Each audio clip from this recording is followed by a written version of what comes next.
মহান জাতীয় বিপ্লব সংহতি দিবস।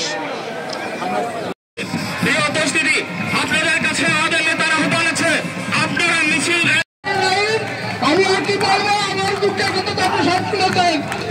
চলে আমাদের নেতাকে ধানের শীষ প্রতীককে বাংলাদেশ জাতীয়তাবাদী দল এই সময় হাত উঁচু করে তালি দেন সবাই। ইউনিয়নের একটি বিশাল মিছিল আমাদের মাঝে উপস্থিত হয়েছে। এই উপস্থিত